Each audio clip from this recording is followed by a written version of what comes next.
आज बच्चों पर लाठियां बरसाया जा रहा है। गुनाह है। आप अपना हक मांगिएगा तो इस सरकार में गुनाह है।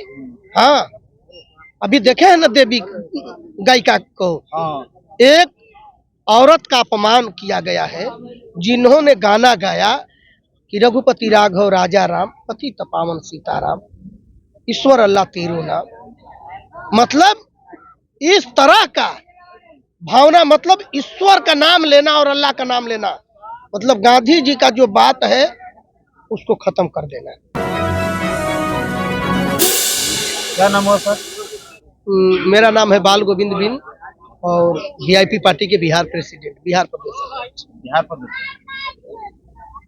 अभी जो हलचल चल रहा है उत्तर प्रदेश से, सरकार बदलने की संभावना लग रही है, क्या कहना चाहेंगे?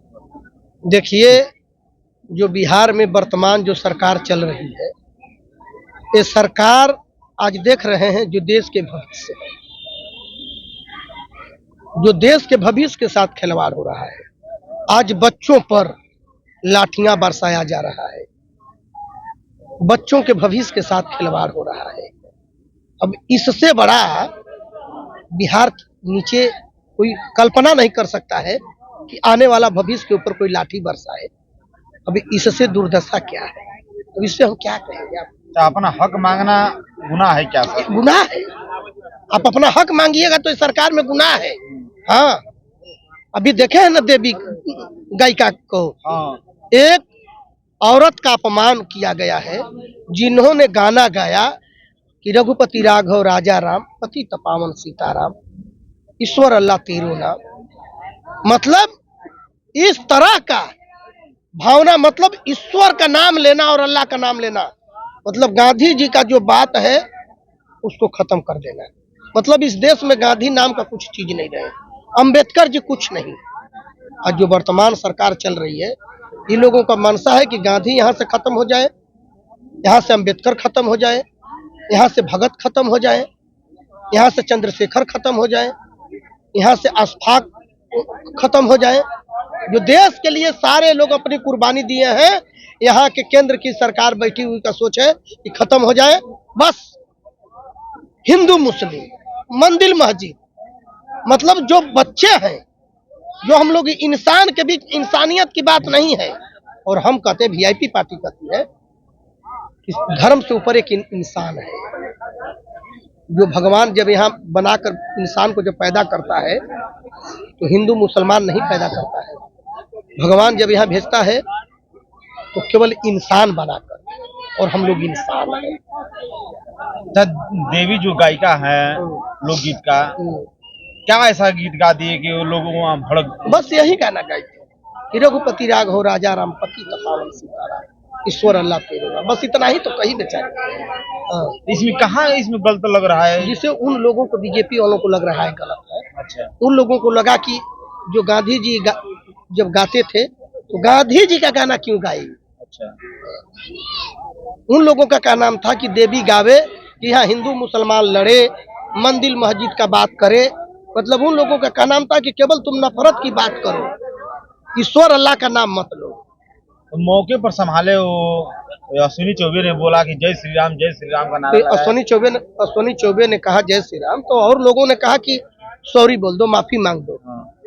इतना बड़ा गायिका जो आज भोजपुरी की पहचान दी, और कभी भी देवी एक ऐसी गायिका है कि कभी अश्लील गाना नहीं गाती है, और वैसी गायिका के संगे इस तरह का दुर्व्यवहार हो रहा है, तो इसका मतलब कि ये तो सही नहीं है। भरी महफिल में बोला करो गायिका को अपमानित किया, ये निंदनीय है, इसका हम निंदा करते हैं। हाँ, और बीजेपी वालों से पूछिएगा तो उन लोगों को खुशी है, उन लोगों को खुशी है कि गायिका का अपमान हुआ है। कल आपकी बेटी गाएगी, कल आपकी बहन गाएगी, कल आपका बेटा गाएगा, इसी तरह से अपमान होगा। इसी तरह सदन में बाबा साहब का अपमान तो क्या है? गरीब गुरबाओं को मीडिया ने दबा दिया। बाबा साहब नहीं होते, हम आप नहीं होते, ये गरीब गुरबा नहीं होते। बाबा साहब का देन है कि आज हमें बैठने का अधिकार मिला, बोलने का अधिकार मिला, चलने का अधिकार। बाबा साहब नहीं होते तो मोदी नहीं होते, अमित शाह नहीं होते। लेकिन उन लोगों के ऊपर क्या मालूम है कि गांधी को मिटाना चाहते हैं, बाबा साहब को मिटाना चाहते हैं, तो ऐसी नहीं होगा। सूरज पूरब से पश्चिम उग सकता है, लेकिन इस देश में बाबा साहब का नाम कोई मिटाएगा नहीं, ये मेरा वादा है। जब बाबा साहब जो संविधान में लिखे और महिलाओं को हक दिलाने की बात कहे, हक दिला भी दिए, आज बीजेपी के लोगों ने महिलाओं के साथ ऐसा दुर्व्यवहार कर रहा है। देखिए, यहाँ के गरीब मीडिया जो यहाँ का, ये तो गांव-गांव जो चल रहे हैं यूट्यूबर वाले की कुछ सही दिखा रहे हैं।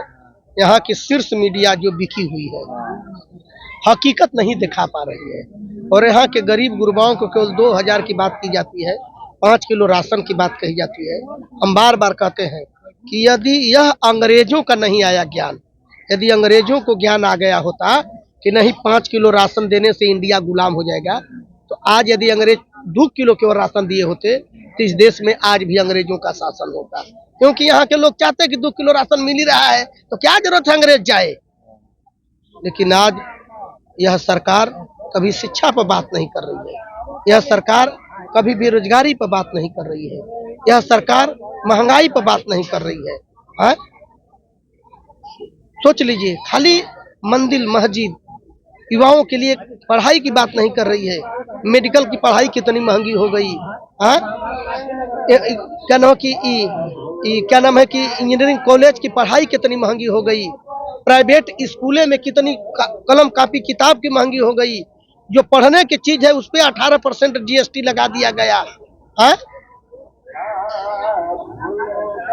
सोच लीजिए कि कहाँ देश जा रहा है। 2025 को लेकर चुनाव को लेकर क्या 2025 में महागठबंधन की सरकार आएगी। 2025 में महागठबंधन की सरकार आएगी और तमाम एक आंदोलन चलेगा, और जिसकी गुरूर रहती है उसका गुरूर डूबता है। और मैंने बार बार कहता हूँ, मैं बार बार बताता हूँ कि मत कर गुरूर अपने उन बुलंदियों पर, मत कर गुरूर मैंने अपने उन बुलंदियों पर। मैंने सितारों को जमीन पर चलते देखा है, जिनके इशारे पर सूरज और चांद ढलते थे, उनको मैंने फांसी पर झूलते देखा है। एक दिन अहंकार सबका टूट जाता है, और ये आंदोलन है, ये आंदोलन में हर घर से अंबेडकर बनकर निकलना होगा, हर घर से मुकेश सहनी बनकर निकलना होगा, और इन लोगों को सबक सिखाना होगा। और अब की बार बिहार की जनता जिस तरह से झारखंड की जनता सिखाई है, वहाँ के नौजवान सिखाए हैं, वहाँ के बेरोजगार सिखाए हैं, वहाँ के महंगाई के मार झेलने वाले सिखाए हैं, उसी तरह से यहाँ के लोग भी सिखाएंगे।